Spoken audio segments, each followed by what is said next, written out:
Sanbonani Dumelang, good evening and welcome to episode 369 of the Private Property Podcast. I'm your host, Zamantungwa, Khumalo. It's the Monday edition of the Private Property Podcast, and if you're joining us for the first time, welcome to the family. You're tuned into the only daily property show in South Africa, catering to your property needs. And to all our regular viewers on Facebook, on Instagram, or on YouTube, welcome to it. You know how we do. Every single weekday, you and I have an appointment at 7 p.m.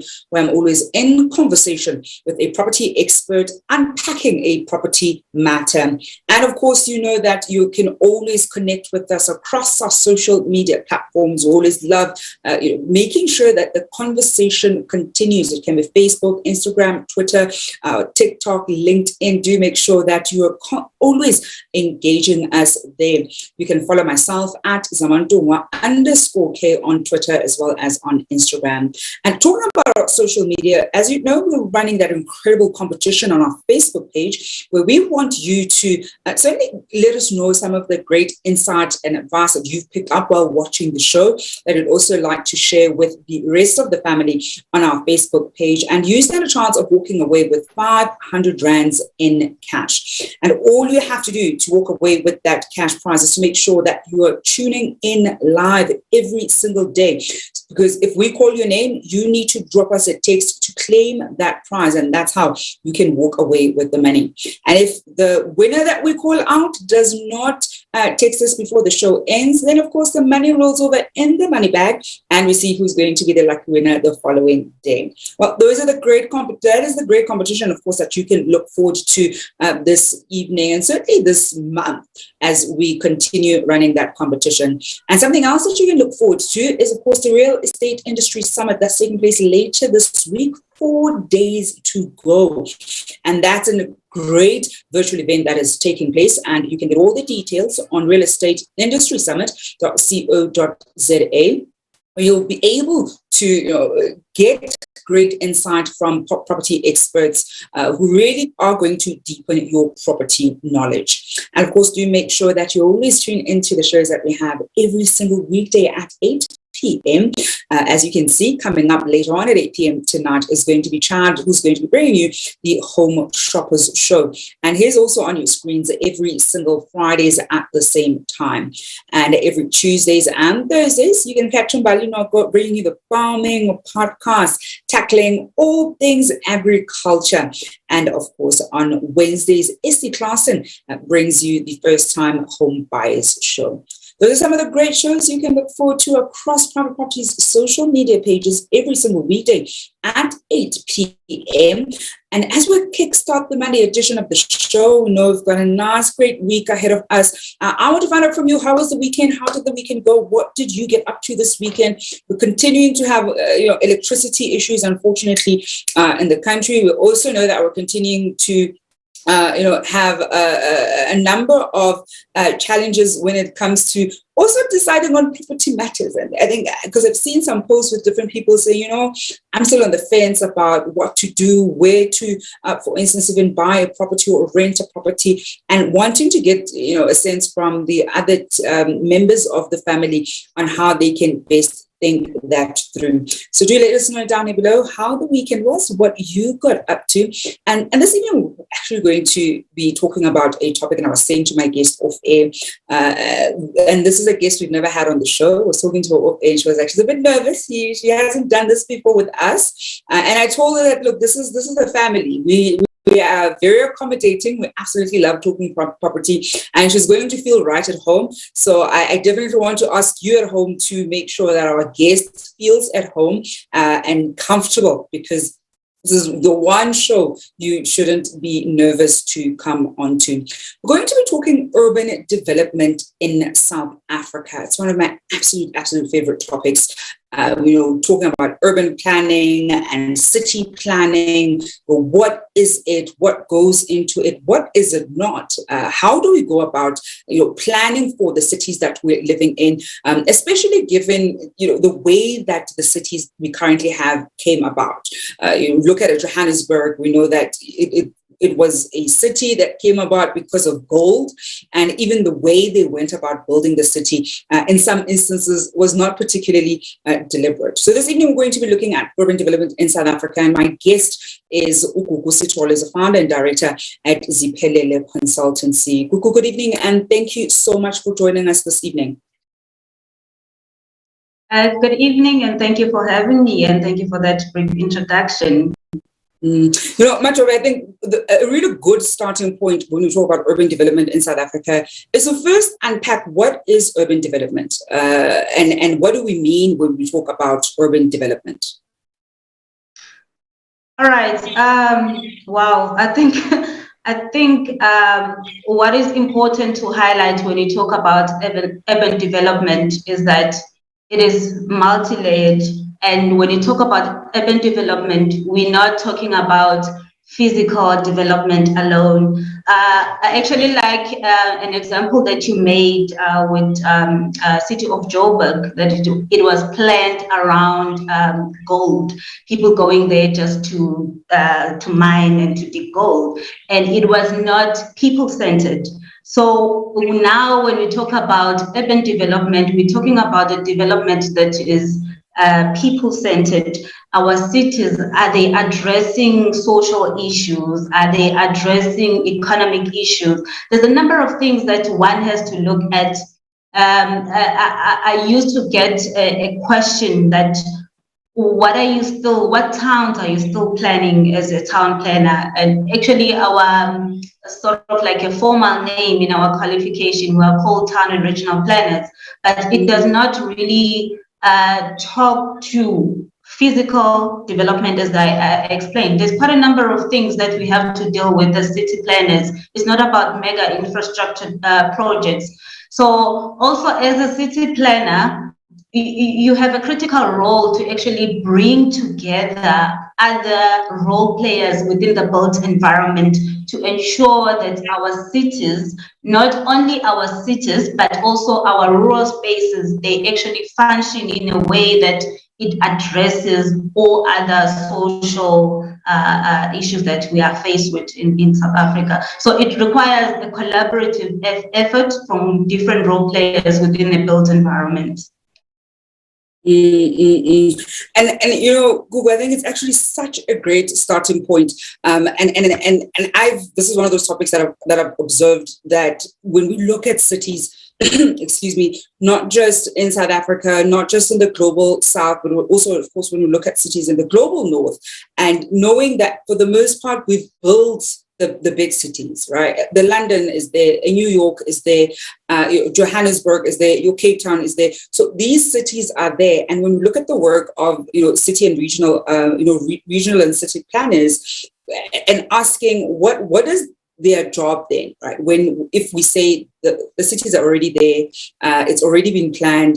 So what exactly is it that they go about doing, and how do they make our cities better? I think it's also about how, if you can just help us understand then, almost in a step-by-step process, because you already started talking about it, that it's about being people-centered and isn't about, necessarily mega projects. And when you talk about, being people-centered or making sure that a city is people-centered, what do we mean by that? Because I think there's some people who probably may not have an understanding of what is meant by building cities or building on so that cities can be people-centered. All right. Basically, to simplify it, there's a term in urban planning that we use. It's a concept of place making. So we're making places that actually work for people. It addresses everyday needs of the general public. I mean, not everybody has got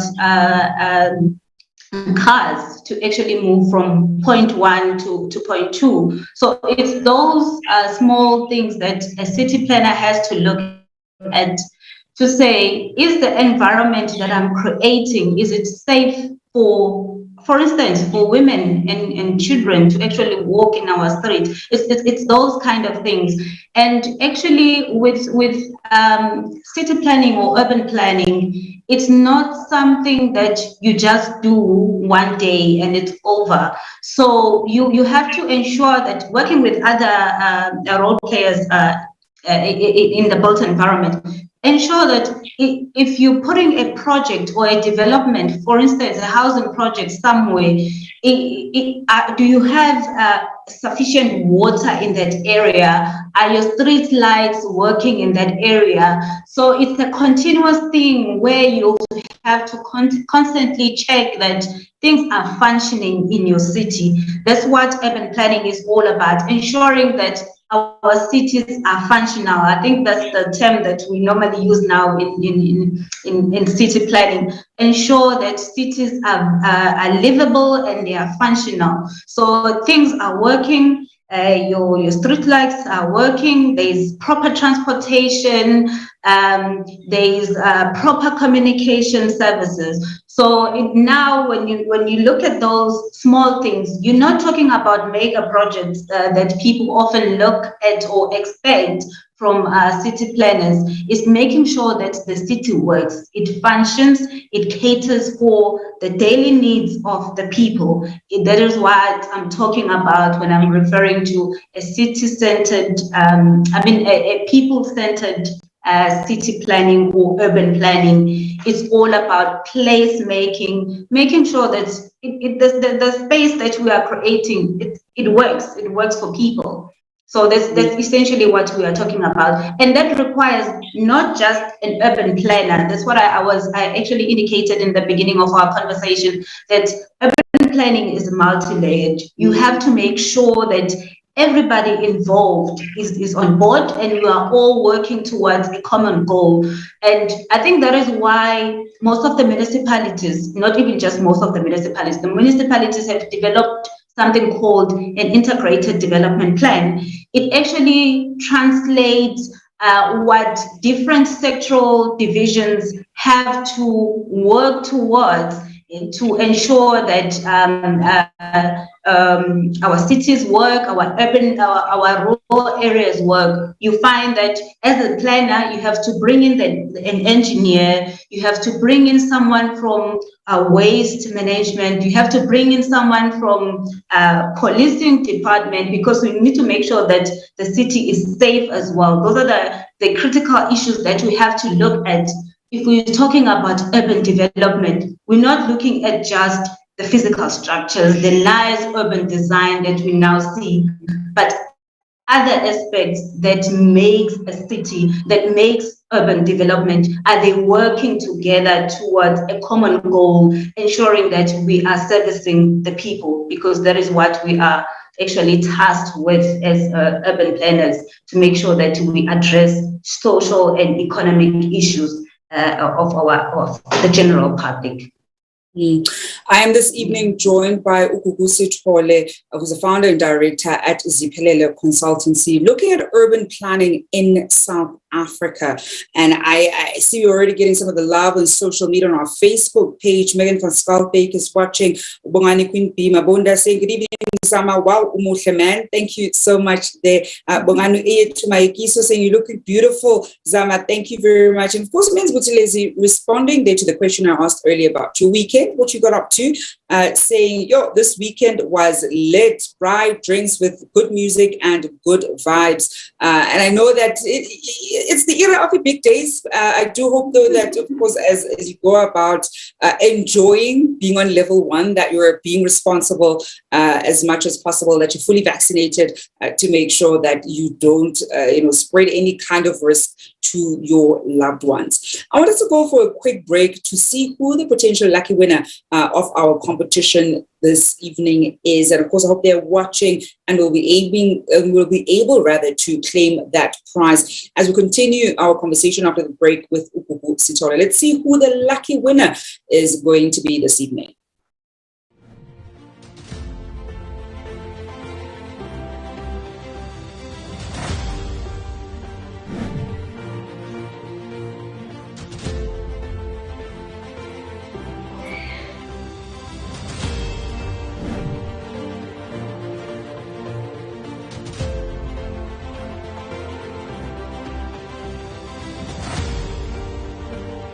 And that lucky winner this evening is Christine Dichaba.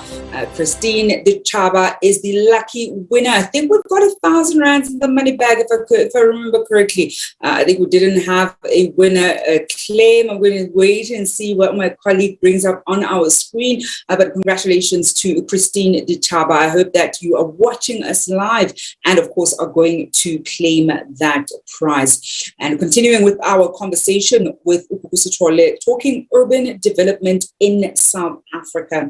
Now, Gugu, now that we understand what urban development is and just how layered, multi-layered it is, especially in today's era, I'm keen to hear then from you about some of the urban development challenges that we almost uniquely face in South Africa, and perhaps some of them are not unique to South Africa, but that we certainly face in South Africa, especially when we look at trying to make our cities as people-centered as possible. Perhaps just share with us some of the challenges that we would typically find when it comes to urban development and making the right strides within the South African context. Okay, I think one of the biggest challenge that we have in South Africa, a lot of people are moving to city centers, what we call urbanization, and we're struggling as cities to actually accommodate that influx. So as much as we can also identify opportunities in our city centers where there's buildings where we can still accommodate people to address the issues of housing. It goes back to what I was saying, where different sector departments need to come together and make sure that we are resolving this issue of housing. I think one of the greatest problems that we're having is the issue of housing. We're seeing a lot of people living under the bridges and all of that. But also at the same time, we do know that there are certain buildings in our city centers that are not being used, but also it's not easy, it's not possible for people to access those properties. So I think also a political will within our municipal structures.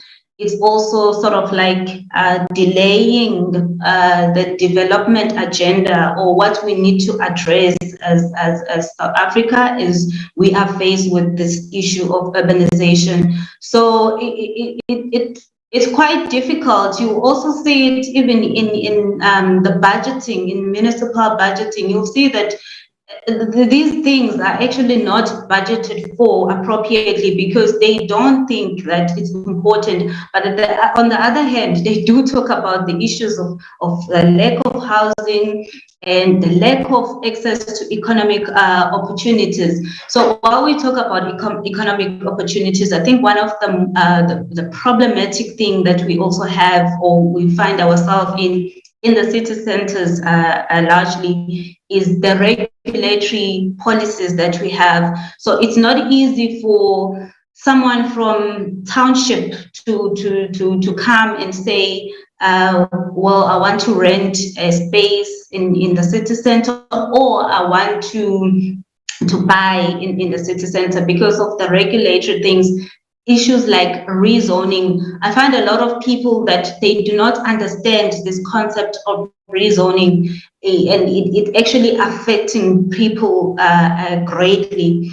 So with rezoning, it's basically a process of ensuring that the property that you are using, it has appropriate rights for whatever use that you want to use the property for. If it's for commercial purposes, is that property appropriately zoned?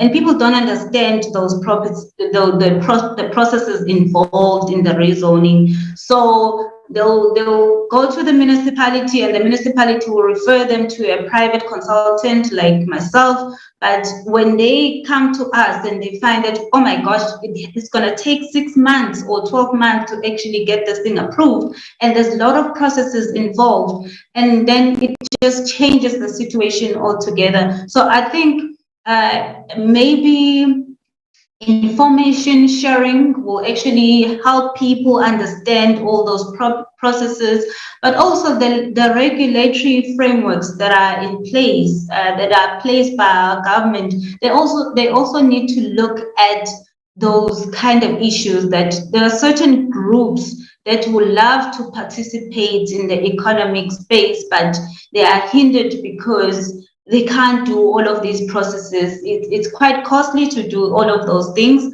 and then you have to get the business to actually function. So there are a number of things that people are faced with in South Africa in trying to ensure that they participate in the economy. They also have access to safe and secure human settlements. The issues of housing, it's a problem in South Africa. I think those are the main things that we are faced with in South Africa. And we need to try to find solutions around that. Taking your questions and comments this evening as we continue that conversation on urban development in South Africa with Gugu, founder and director at Ziphelele Consultancy. Umenzi Butelezi on Facebook asking, does urban planning involve integrating the rural areas to the connected world through technology, connectivity, and or electricity? Yes, definitely. What the government is trying to do now is to develop something that is called precinct planning or local area planning, and that is also it covers rural areas as well. You will look at a particular village and you'll see what is currently lacking in that village, and you put in strategies to ensure that ICTs are accommodated, agriculture, whatever economic structure that will actually help and improve that rural area. So the government is actually working on something to ensure that the rural areas are also accommodated through those precinct planning and local area planning policies that they have in place now. Mm-hmm. And I see that Christine Chava, the lucky winner this evening, has commented down here below. So she walks away with that 500 rands in cash. And that's exactly how we like to start off on Monday. Winners watching, tuned in, and able to claim their money. And of course, that means tomorrow 500 rands is up for grabs. In our competition, remember to comment. The more times you comment and engage, the better your odds of being one of the lucky winners. Now, Gugu, we've been speaking about the challenges, and you've been highlighting the challenges when it comes to urban development in South Africa.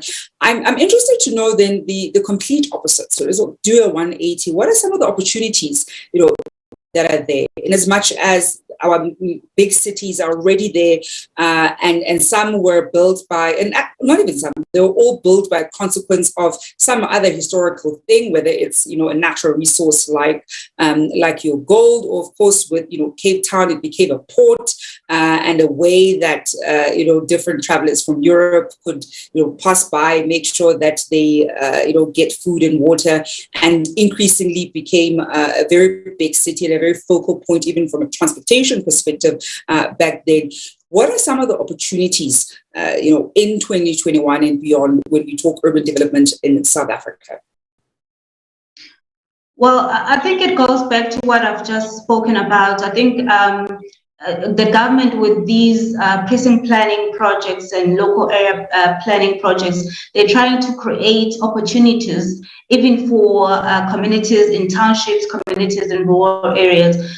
Like I said, I think some of the problematic system that we had, it's the regulatory policies where you can't even use your property. For instance, if you are living in Umlazi and your property is zoned residential, so with the old system, you can only use that property for residential properties and you can't use it for any business opportunity. But now with the new policies that they're bringing in, you are able to use your property to actually engage in economic activities. So we're creating something that we call flexibility or flexible zones, where people are able to do other things within the areas where they already reside. You don't need to go to the city center. So I think by redirecting certain things to our townships, to our rural areas, you create opportunities without pushing people to the city centers. You say, wherever you are already, we will provide infrastructure, we will provide an environment that is receptive to whatever business that you want to engage in. I think, so it's basically the policies that the government is trying to put forward now that's actually creating opportunities for anyone, anywhere, to engage in economic opportunities and to partake in the global environment. And Gugu, as we begin to wrap up our conversation this evening, one of the things that you highlighted, and that's very evident, is that urban development is quite complex. They're very different. There are many different parts and different kinds of stakeholders when we talk about urban development in South Africa. And even when we look at some of the the challenges and opportunities, I'm interested to find out from you. We know that when we talk urban development, I almost want to say it falls a lot within government's table. It's not one of those things that private sector can kind of champion and spear spearhead alone, or even be at the forefront of it. It could be, a private-public partnership, but for the most part, it's government, because there are also policies in place and policies that must be passed and that drive what is going to happen. I'm keen to hear from you what you think perhaps the one thing that can be done currently in the South African context that could sort of drastically change things for urban dwellers across the country. Okay, that's an interesting one. First thing first, please, I need to urge people not to move to the city centers. Please, they must stop doing that. Things can still happen wherever you are. So I think this thing of wanting to be in the urban areas, it's really outdated now. But on the other hand, I really have to say that it all depends on the government policies largely. As much as the private sector can come in and say, yes, we are here, we can assist, but it's the responsibility of our government to create an enabling environment for our people in South Africa to be able to engage in different types of development opportunities that are out there. So I actually throw a challenge to the government to actually make sure that the opportunities are there for our people, because at the end of the day, when it comes to urban planning or town and regional planning, it's the regulations or the policies that we put in place that actually, on the other hand, actually stop people from engaging, because there are a lot of red tapes. And so it's basically a government issue. I don't want to lie. So it's dependent on them. And that's a great note to leave it at, Gugu, that we know that people are moving to the city center, not even as a function of, batandizindo or babalega emakhaya, but it's because this is unfortunately where a lot of economic opportunities are concentrated. And sometimes even that from a perception perspective, that moya holy, that's where you're going to find economic opportunities, because in semi-urban or rural areas, there simply aren't those opportunities that you'd be able to take advantage of. And I think, if anything, when you look at the migration data, especially COJ, I mean, I was recently looking at the COJ migration data. It's scary, and it's scary. It's one of those things that needs to keep government awake, because we cannot have that many people holding a view, and legitimately so, but holding the view that they need to be coming to Johannesburg because that's where economic opportunities are.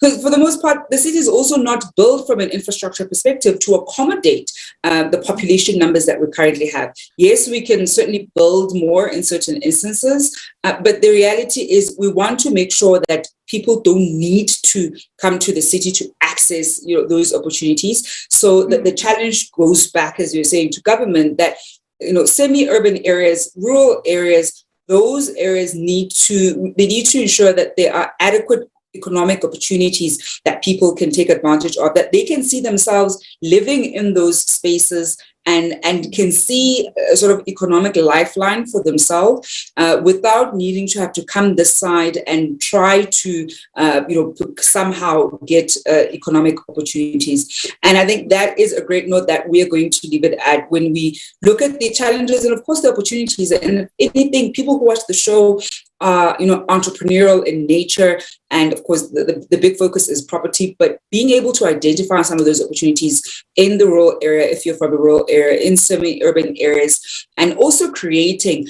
some of those opportunities for yourself, because you understand that there needs to be some kind of local economy even within those respective sort of smaller cities and areas as much as possible. Gugu, we're going to leave it there this evening. Thank you so much for joining us on the show. Thank you so much. Thank you for having me. It was a pleasure. You see, it was great, right? There was no reason to be nervous. I told that this is a family, and the viewers at home are certainly going to welcome you with open arms. And that is Gugu, who's the founder and director at Ziphelele Consultancy, wrapping up the Monday edition of the Private Property Podcast with myself, Zamantungwa, Khumalo. I'm off and I'm going to be back tomorrow evening at 7 p.m. But it's a Monday, and you can catch Chad on the Home Shoppers Show. Until then, hoping you're staying home and staying safe.